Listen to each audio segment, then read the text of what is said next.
These comments directed to Trump, me, or you? Well, Hello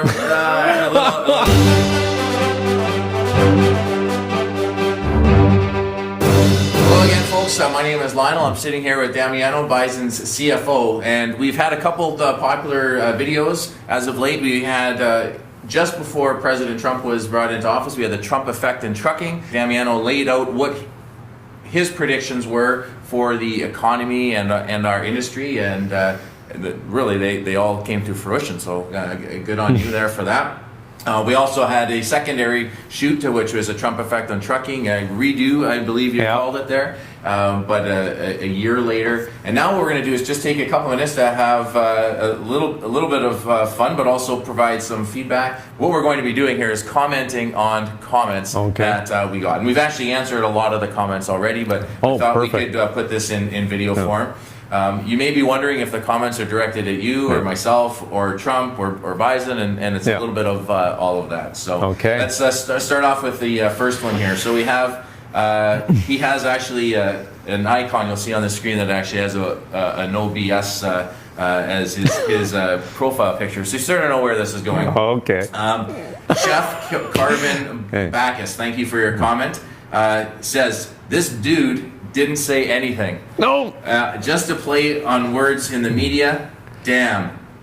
So then, so that's. Hey. Yeah. I'll say the former CFO had always a BS comment, so that better not be Greg. No, I don't know. We don't know who it is. Chef Carvin Bacchus. Chef Carvin Bacchus. Yeah. Okay. So then one of the responses was. Listen again. One interesting point he made. So they're talking about you here. This is by Timber Trans. Okay, I made one interesting comment. So he says, listen again. He's talking to Chef Caravan Bacchus. Listen. One interesting point he made is that U.S. and Canada have two opposite political parties, but they're both sending the same message to the on how to improve the economy. I thought that was really interesting, and when we shot it originally. Correct. I'm glad that we have some people of like mind out there. That's right. Well, the internet will never fail us, right? You never know what you're going to see when you. Hey, just a question before we keep going. How many likes and dislikes did we get on this thing? I'd like to know what the full crowd thought. Sure. All right. Very good question. Instead of select. We'll get those numbers. Select feedback. Yeah. All right. So here's another one from Juan Torres. From what I gather, a couple of these first ones are directed at us, I think. Here, but from what I gather, he's translating what our president has been already doing, except that he's saying so with the help of breaks, meaning that he must have ate a Webster's dictionary for breakfast.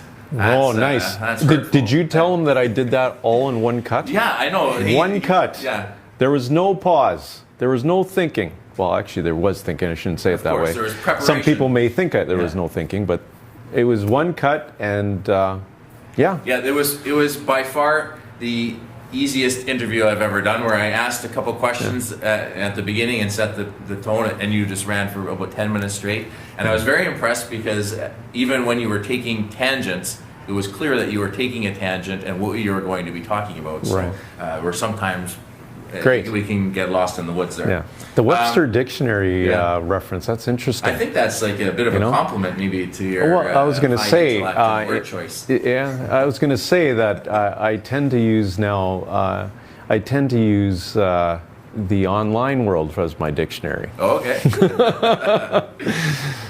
All right. Okay, so here's another fun one here. It says, I will definitely need to save this video. The speaker is very skillful. So we're looking great so far, right? Thanks for picking that one out, Lon. Yeah, but then he continues where he says he can talk for hours and say nothing. Next time I have trouble sleeping, I'll watch this video again. So hey, if I can help you, I'm more than happy to know that. Right? So you're just not a finance. So did we get the stat yet? How many likes and dislikes? Oh, so 125,000 views. Okay. 427 thumbs up. Okay. And 195 thumbs down. Okay, so 2 to 1. Yeah, 2 to 1. I would also temper that. If I was in an election, I would have won that election. For sure. And I would say that a lot of the thumbs up, and I would like to think this at least, that the thumbs up were from people that aren't Trump supporters. They're not necessarily giving us the thumbs down. Gotcha. They just don't like the fact that Yes, maybe he's yeah, that's he's in very office. good, We'll tell Lionel. ourselves That's that now anyway. you even made Yeah. me feel better. So so as I said, the internet won't let us down. So Yes. we sort of got I kind of like trying it. to say that these people are trying to give us some criticism here, Mm-hmm. but at the same time, Mac here, Hey. he said, like right after this, says the videos like this are very meaningful. Thank you for your analysis, Damiano. So that's great. Yeah. So again, we No, get. I appreciate that. I Both. appreciate that. Here's a little American. Some people think I have a thin skin, but Yeah. I take it both ways. That's right. We're Canadian, so we can handle things. That's right. Which actually ties well into this next comment. Oh. It's King of None says the Trump effect featuring a boot. So that's our a boot thing is always popular for our American viewers. So thanks to everyone.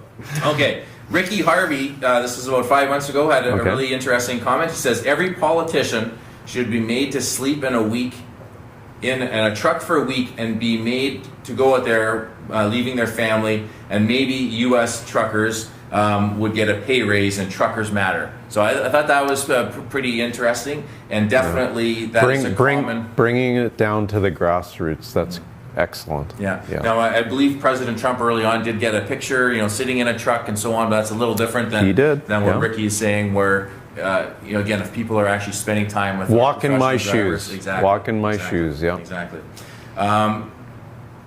Okay, so double nickel. So now we've got some economic things. So double nickel, I mentioned about a year ago. He says, "Thanks for making this video. You have confirmed what I and others have been saying about the future of our industry all along. We may have to get some shades because our future is so bright." LOL. So is he being sarcastic? Well, double nickel? LOL, you're not sure, but I think he's. I know I'm an accountant, but I can pick up on the subtleties. So the next one, Sewell Camara. Okay. Now, this actually touched on a comment that you've made, and it's a real simple comment that says, "You kill import, export, you kill transport industry, period," in all caps. That's pretty dramatic. I mean, but yeah, that is pretty dramatic. But I would say unrealistic in terms of that. But yeah, so I think their point. I don't know if it's a he or a she, of course, but I think their point is that that we can't restrict trade and we have to foster that for everybody's benefit. I agree with that. Thanks for the translation. Yeah. Right. So the last one here. This was a pretty lengthy one here, but D Starks 80, and I'll just touch on some. We'll put a screenshot up of it, and I will underline some of the points here. But they say it's impossible to predict what will happen to trucking under Trump presidency, which has been very unstable and very unorganized. Trucking doesn't seem important on Trump's economic agenda. Politicians from both parties seem to pass policies that favor large carriers and their stockholders, with Republicans being the most effective.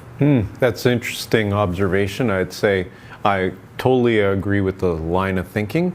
The last piece, though, is policy isn't passed because of any single company or any single sector, actually. Policy is passed because there's, I'll call it cornucopia of influences, but it's passed because, and I know I'm simplifying this, but it's because politicians know if they create jobs, they get hired, they get reelected. I think it does come down to as simple as that. Great.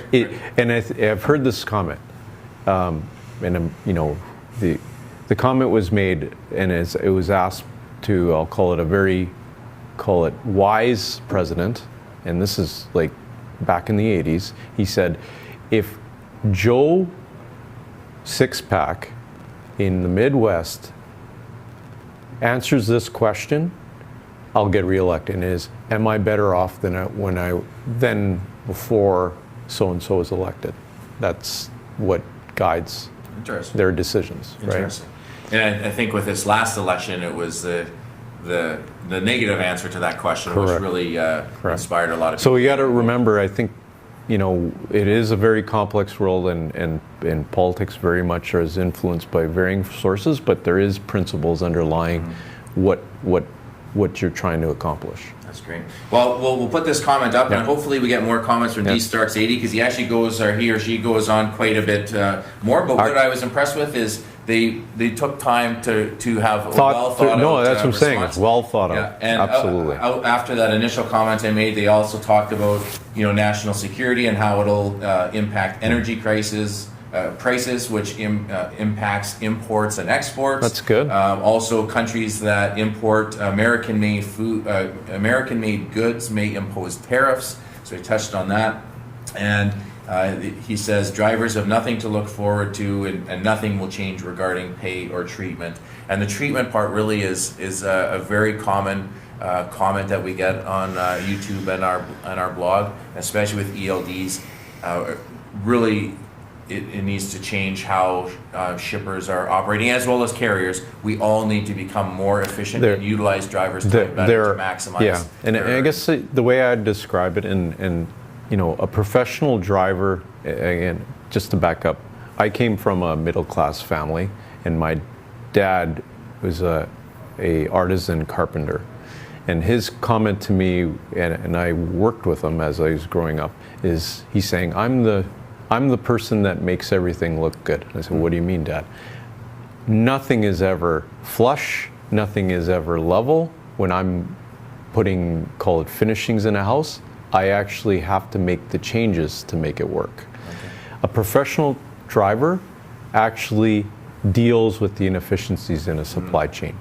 And again, at that level, you say, well, why can't you fix that? Well, the supply chain is so dynamic, and we do have to get better, and shippers have to get better, and I'll say carriers have to get better, and all participants in the supply chain have to get better, because the one that's the problem solver on the road, the one that's smoothing out the rough angles, is the driver. And at some point in time, you have to effectively progress such that to create a truly efficient supply chain, that driver spends more time on that job than, I'll call it, all the things surrounding it. Okay. So. All right, good. Well, very interesting story. Yeah. Thanks for sharing that. So, all right. Well, thank you everyone for all of your comments. Yeah, we had quite a number of likes and a handful of dislikes, either for us or for the President of the United States, who's currently in office. But please keep your comments coming. We do definitely look at all of them and respond to as many as we can. And also all of the comments that we're getting, we look for common trends to be able to find out what types of things are of interest to our audience, and that helps us determine what type of content we want to produce in the future. So yeah, if you have comments, please share them. If you have ideas of what else you would like us to be able to produce, to share our views and start some dialogue, we definitely would appreciate that. So thanks again for watching. Please comment below and subscribe, and keep in touch with Bison.